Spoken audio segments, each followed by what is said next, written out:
Hoverboard is meta. Now, if you don't know what hoverboard is, it came out with the Gravito update, the Zeus update, I believe, where you can fly on the hoverboard, you float on it, and there has been a glitch that, for whatever reason, has been gaining popularity recently. Now, I know this glitch was about when Zeus first came out, I believe, when that was update 2 or something like that, I don't know, way over a year ago. And basically the glitch is, you can make the hoverboard fly. If you use Zushi at least with the hoverboard, you can make the hoverboard float in the air, basically making it really OP for Kraken farming. However, you can also use it for bosses. And for whatever reason, update 5 didn't hear anything about this glitch. Update 8, it has suddenly started gaining popularity. I'm just going to sugarcoat this real quick. This glitch might get patched. The only reason I'm saying that is because before, I don't even know if you knew about it because I didn't hear anything about it. However, I'm just suddenly hearing a lot of stuff about it in update 8. So for you might get on and might patch it. I don't know. There's a chance it won't be patched, but there's also a chance it will get patched. I hope it doesn't get patched, but if it does, you know, it's a glitch at the end of the day. It's not actually meant to be in the game as far as I'm aware.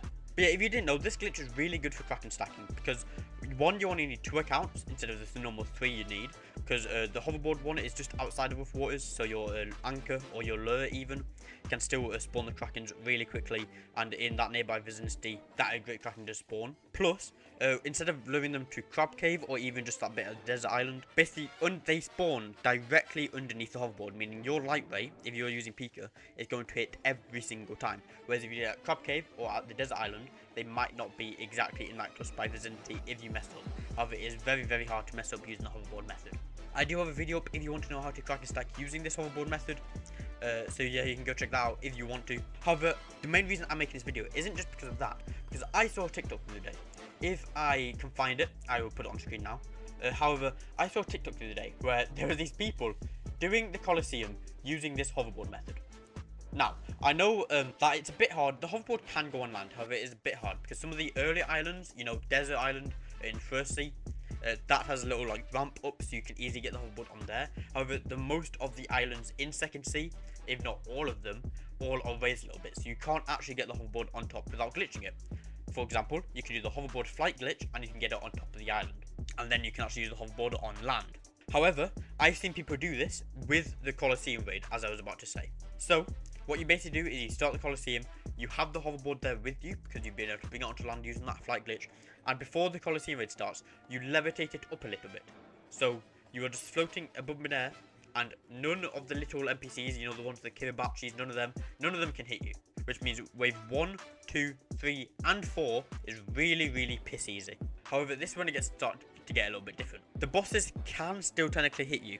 They can only hit you if they have ranged moves. For example, if you get Gravito, he could probably shoot a meteor down on you, possibly even breaking your hoverboard. And because you need to be in water to spawn your hoverboard, you can't just spawn it again. You have to go out, which you can't leave during the Colosseum. And then also, you know, wave 6, 7, 8, and 9 is also piss easy. And then you get to Lucy, where I believe the only move on his that can hit you is his ultimate elephant gun. But there's also a chance it won't hit you. So it is a lot easier for the normal waves. However, it is also a bit hard for the bosses because you can't move around or anything like that. However, if you can do this perfectly, I haven't actually tried it, I just know it works. I believe you can also do it. I have seen people actually physically complete it doing this. However, you need 2 people, I believe, to start Colosseum. However, 2 people cannot do Colosseum on their own, at least without doing this method. However, if you do this method, you pretty much have a guaranteed chance of getting a legendary chest. Because the top 3 get legendary chests. Say you bring 3 people. You, your alt account that has Zushi and Hoverboard, and a friend. Right, that's 3 people. You, if you're using an alt account, gets 2 guaranteed legendary chests, and your friend gets a legendary chest. So basically, you get a guaranteed legendary chest. You don't have to worry about any Mera users, any Gura users that are just going to get that damage easily. It is very, very easy. Now, this also probably just doesn't... I haven't actually seen this. This is just theorizing. However, I haven't actually seen this to be done with anything other than Colosseum. However, I believe you could probably use it for other bosses. Now, for Dressrosa, you got Bellamy. You probably could use it for him as long as you go high enough. His moves are all like close range. You have to be on the floor for them to hit. He has no long range moves, so you could probably use it for Bellamy if you wanted to. Why you would want to choose Bellamy like that, I have no idea. However, I don't think it would work for lore. Lore ladder method is still probably better. It is definitely the best lore method.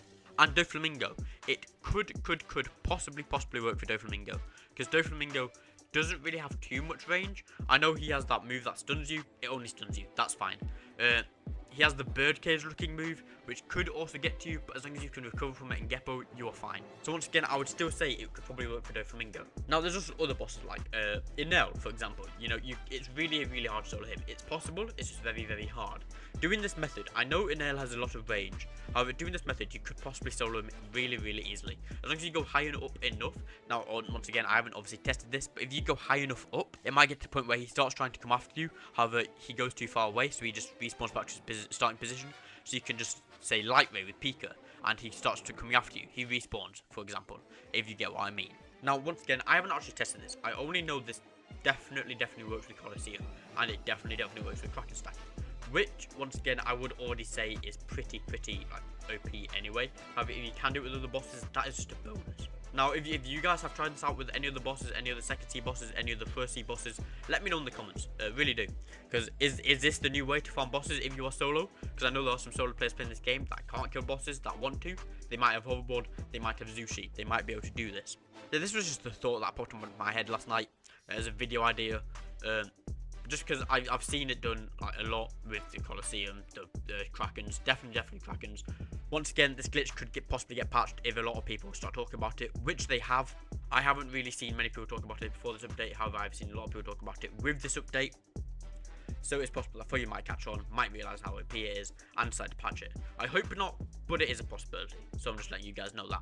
Anyway, that's all I've really got for this video. That's all I can really think about to talk about this hoverboard method. I really do think it is one of the best methods in the game, especially for Kraken stacking, and you could also really easily do it for Colosseum. Anyway, that's all for this video. Hope you enjoyed. Be sure to like, subscribe if you did. We are on the road to 10,000 subscribers. Also, join the Discord down below in the description. I will be live streaming later. Probably not when you see this video, but yeah, I'll see you guys later. Bye.